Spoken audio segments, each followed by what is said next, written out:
That's great. Thanks. Anyway, so yeah, the TED kids called and they said that somehow they thought it was a good idea to have a chef talk about chemistry. And I said, no, that's stupid.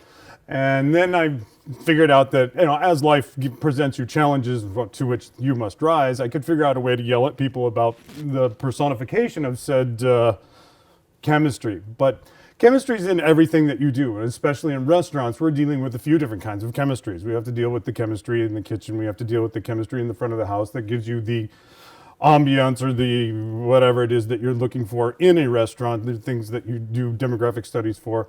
And then you have the ideas that are going on in the back of the house that we're going to talk about later.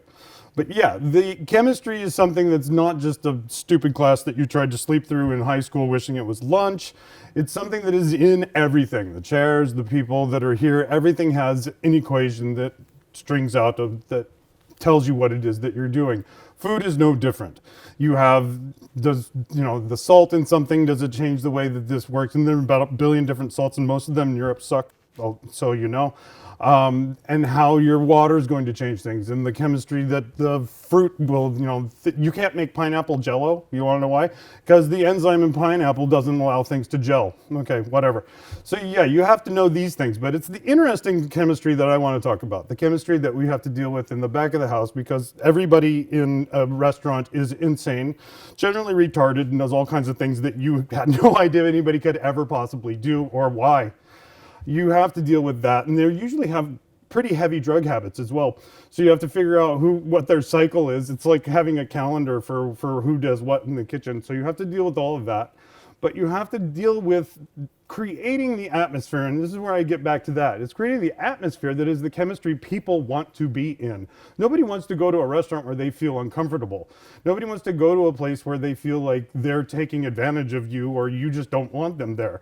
I've been to plenty of restaurants in this city where the people actually act like, why are you here? I'm busy on my phone.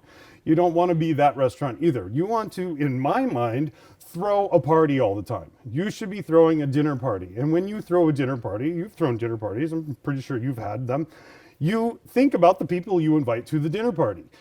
We don't have that luxury in restaurants. We can't think about, oh, should we invite these people? No, we open the door and people show up. So we have to be the good host and hope that people will come in and be good guests. Think about when you go to a restaurant, like next time you walk into, especially my restaurant, think about this before you walk in. Am I going to be a good guest? Am I going to be somebody that will create a good chemistry and will have a good time? Like if you have to have your little yoga mantra when you walk through the door, I won't be an asshole. Okay, that's fine, that's great. Do what you gotta do because it's going to affect the experience you have in my restaurant and every other restaurant in the world. You come and you be the person that you would want to invite to a party. Okay, the people that don't get invited to parties are people like the stupid girl that sits in the corner and tries to get people to buy her shoes. No parties for her. The loudmouth asshole that tells everybody what to think. Nobody's ever calling and inviting me to parties except for Mark did once. Won't do it again. Or the person, this is get ready for this one, this is good. The person that comes to your party, pretends like they love everything, and then sends you a really nasty email later. These are the people that are gonna turn into food bloggers when they don't grow up. They figured out how to master the keyboard and they can take a picture with their phone, so all of a sudden they're an expert on everything. Yeah, go fuck yourself. These are the people that really never get invited anywhere. But you don't wanna be those people. You want to come and be the person who says, I'm going to have fun. I want to be entertained. I want to be surprised. I even want to be educated. I've been cooking my entire life. I've eaten pretty much everything. When I go to a restaurant and I know they have a real chef, there's a difference between chefs and cooks too. These guys that you see on TV, no, they're not chefs.